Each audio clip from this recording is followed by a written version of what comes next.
আর দুঃস্বপ্ন দেখলে কাউকে বলতে যাবেন না। দুঃস্বপ্ন দেখলে কাউকে বলতে যাবেন না। যদি দেখেন রাতের বেলা দুঃস্বপ্ন দেখছেন, দুঃস্বপ্ন যদি দেখেন তাহলে বাম দিকে 3 বার থুতু ফেলবেন, থুতু ফেলার ভান করবেন, তারপরে পাশ পরিবর্তন করে ঘুমাবেন। দুঃস্বপ্ন মানুষ দেখতে পারে, আর দুঃস্বপ্ন শয়তানের পক্ষ থেকে দেখানো হয়। আর যদি আপনি পবিত্র অবস্থায় ওযু করে ঘুমান, আমলগুলো করে ঘুমান, দরুদ শরীফ পড়তে পড়তে ঘুমিয়ে যান, বা আল্লাহুম্মা বিইসমিকা আমুতু ওয়া আহইয়া পড়ে আল্লাহ জিকির করতে করতে ঘুমিয়ে যান, আপনি আল্লাহর হুকুমে সত্য স্বপ্নও দেখতে পারেন। এটাও হাদিসে আছে, সত্য স্বপ্ন বলে একটা বিষয় আছে। সত্য স্বপ্ন দেখেন, ভালো স্বপ্ন যেটা আপনার মনের মধ্যে আনন্দ দিচ্ছে, তাহলে আপনি প্রিয় কোনো মানুষকে বলবেন, আপনার মা, আপনার স্ত্রী বা আপনার কাছের কেউ, ঠিক আছে? আর দুঃস্বপ্ন দেখলে কাউকে বলতে যাবেন না। দুঃস্বপ্ন দেখলে কাউকে বলতে যাবেন না। যদি দুঃস্বপ্ন দেখেন, উঠে 2 রাকাত নফল নামাজ পড়ে আল্লাহর কাছে দোয়া করবেন, আল্লাহ এই স্বপ্ন আমি দেখেছি, এর অনিষ্ট থেকে আল্লাহ তুমি আমাকে বাঁচাও। প্রয়োজন একটু সাদাকা করবেন। আর দান সদকা তো এখন মানুষ কমিয়ে দিয়েছে নাকি? মানুষ সমিতিতে টাকা ঢালতে প্রস্তুত, আল্লাহর পথে দান করতে চায় না। তো এদের সম্পদে কোনো বরকত হবে না ইনশাআল্লাহ। যত বেশি আল্লাহর পথে দান করবেন, সম্পদ বাড়বে ইনশাআল্লাহ। তো এখন কিছু মানুষ বলবে যে ধর্ম ব্যবসা শুরু করলো মনে হয়। হ্যাঁ, এটা তো ধর্ম ব্যবসায়ী, আপনার সমস্যা কি? ধর্মের মধ্যেই তো ব্যবসা আছে।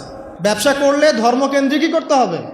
ব্যবসা যদি কেউ করতে চায়, তাকে ধর্ম মেনেই করতে হবে। অমুসলিম হলে সে আলাদা বিষয়। কোনো মুসলমান যদি ব্যবসা করতে চায়, তাকে ধর্ম মেনেই ব্যবসা করতে হবে। কি করতে হবে? মাপে কম দেওয়া যাবে না, সিন্ডিকেট করা যাবে না, তাই না? মাল মজুত করে বেশি দামে বিক্রি করা যাবে না। আছে না এগুলো নিয়ম? আছে না? আছে। যখন সমাজে একটা রেট চলছে, দাম চলছে, নিজে ইচ্ছা করে দাম বাড়িয়ে দেওয়া যাবে? যাবে না। তো যদি ব্যবসা আপনি করতেই চান, তাহলে তো আপনাকে ধর্ম মেনেই করতে হবে। তো সমস্যা কোথায়?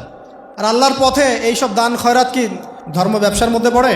এগুলো তো ইসলামের কল্যাণেই প্রয়োগ করা হবে। মসজিদ করার ক্ষেত্রে, মাদ্রাসা করার ক্ষেত্রে, মাহফিল করার ক্ষেত্রে, দিনের প্রচার প্রসারের স্বার্থেই তো এগুলো করা হবে।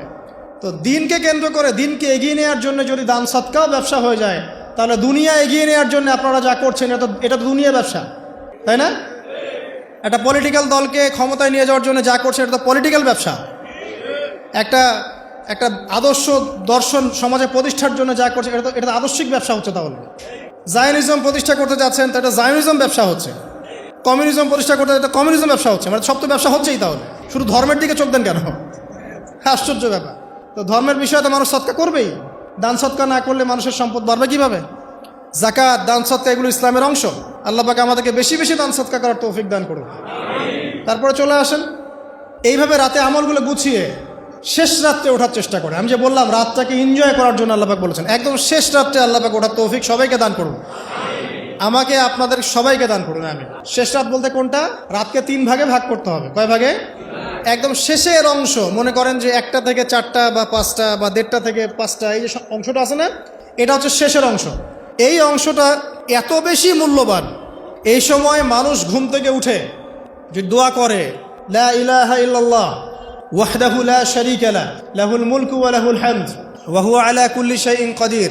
এরপরে বলে সুবহানাল্লাহ, আলহামদুলিল্লাহ, ওয়া লা ইলাহা ইল্লাল্লাহ, ওয়াল্লাহু আকবার, লা হাওলা ওয়া লা কুওয়াতা ইল্লা বিল্লাহ, আল্লাহুম্মা গফিরলি। এরপরে হাত তুলে দোয়া করলে যা চাবেন তাই পাবেন।